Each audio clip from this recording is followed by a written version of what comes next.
Yang kedua, kami belum mendengarkan usulan atau penjelasan pemerintah terkait dengan persiapan di tanah air, terkait dengan kesehatan para jamaah yang sudah disebutkan bagian dari istitoah, karena istitoah itu termasuk kesehatan selain kemampuan pembiayaan.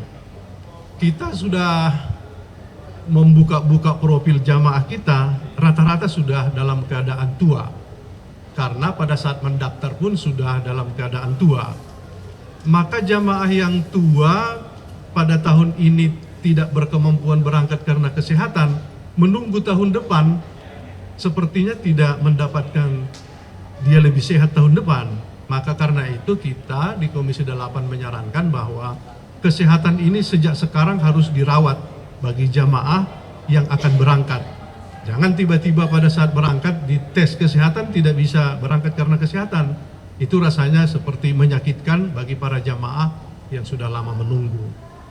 Yang kedua, kita tidak mau terulang di 2024 ada jamaah yang belum saatnya berangkat tiba-tiba berangkat.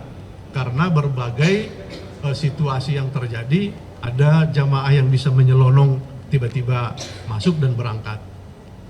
Yang berikutnya bahwa proses manasik haji, kalau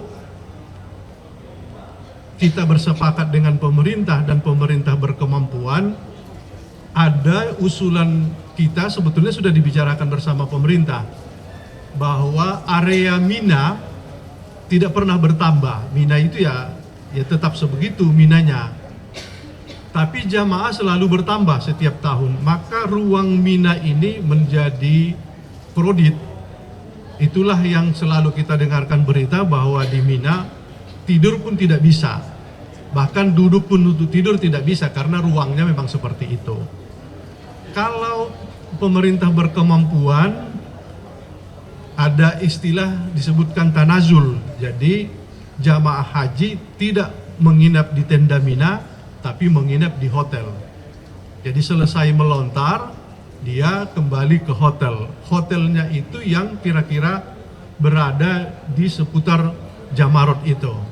Dibandingkan dari tempat melontar kembali ke tenda Mina, dibanding dari tempat melontar ke hotel, itu jauh lebih dekat ke hotel. Tapi resikonya pada saat harus bermalam di Mina, mereka harus dari hotel menuju Jamarot dalam keadaan bermalam di ruang terbuka sekitar 4 jam, 5 jam. Supaya area Mina ini bisa ada manfaatnya ditanazulkan, harus sekitar paling tidak 50.000 jamaah. Jadi 50.000 jamaah tidak di tenda Mina tapi dibawa ke hotel. Tapi harus berupa program yang disepakati oleh pihak Saudi juga. Jadi kebutuhan jamaah dilayani, hak-hak jamaah yang tadinya sudah membayar tapi tidak berada di tenda Mina, makannya, minumnya itu dipindah ke hotel.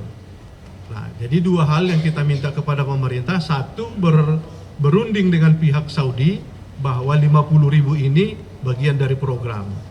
Kalau itu terjadi, saya kira jamaah kita akan longgar di Mina. Dan masa-masa yang akan datang kita buat skema ini semakin membesar, kita punya moral untuk meminta tambahan kuota. Jadi kalau sekarang 221.000 sudah sempit berada di area Mina, tapi kalau kita geser 60.000, 50.000, itu ruangnya semakin terbuka dan bisa. Kalau kita sudah sukses 50.000 di tahun ini, di tahun yang akan datang kita perbesar dan kita minta tambahan kuota. Ini usulan baru dari kita semua, mudah-mudahan pemerintah berkemampuan. Kami sudah memandu pemerintah, menanya vendor-vendor ada nggak yang berkemampuan membawa 50.000 jamaah.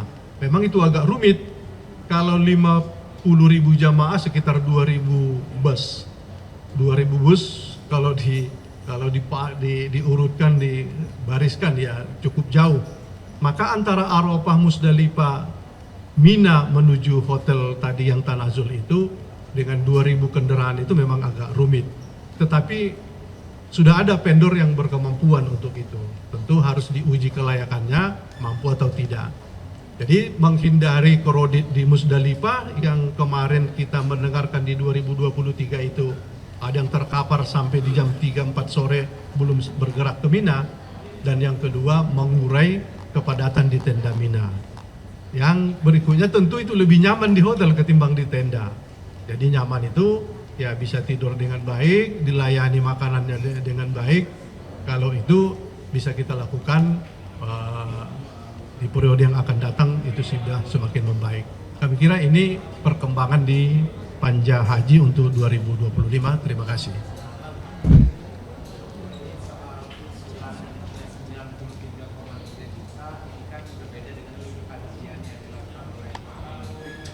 Saya menyebutkan ya DPR tentu merasa senang. Kami merasa senang Komisi 8 bahwa perwakilan DPR ada di pemerintah. Cukup kita gas saja wamennya itu supaya bisa diturunkan. Tapi begini, usulan wamen itu saya kira ada yang realistis, ada juga yang mungkin tidak sampai seperti itu penurunannya. Jadi angka 93,3 itu dia menjadi 85 sampai 87 juta usulan wamen. Komisi 8 sendiri sudah punya catatan. Tentu catatan ini tidak bisa saya sampaikan karena itu bagian dari perundingan dengan pemerintah. Tapi di angka 93 itu masih kami yakin bisa turun di bawah itu.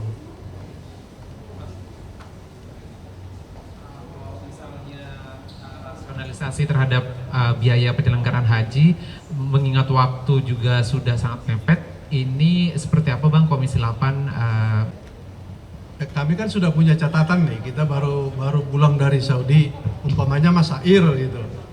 Kami punya catatan yang harus dibayar itu ini. Berarti angka 4.100 sekian SAR itu masih bisa diturunkan. Kemudian mengenai hotel, kita juga sudah punya catatan bahwa angka yang dibayarkan itu sebetulnya masih ada di bawah. Yang kedua buktinya itu bahwa di tahun ini ada efisiensi 601 miliar dari pembiayaan tahun lalu. Kalau menurut Komisi 8 sebetulnya masih di atas itu efisiensinya. Tapi karena mereka masih efisiensi awal itu 1,2 triliun. Tapi ada beberapa yang mesti mereka bayarkan lagi karena ada tagihan-tagihan yang belum selesai. Tetapi menurut kami sebetulnya tagihan itu masih ada yang bisa dikoreksi. Tentu nanti ya persilakan BPK yang akan melihat.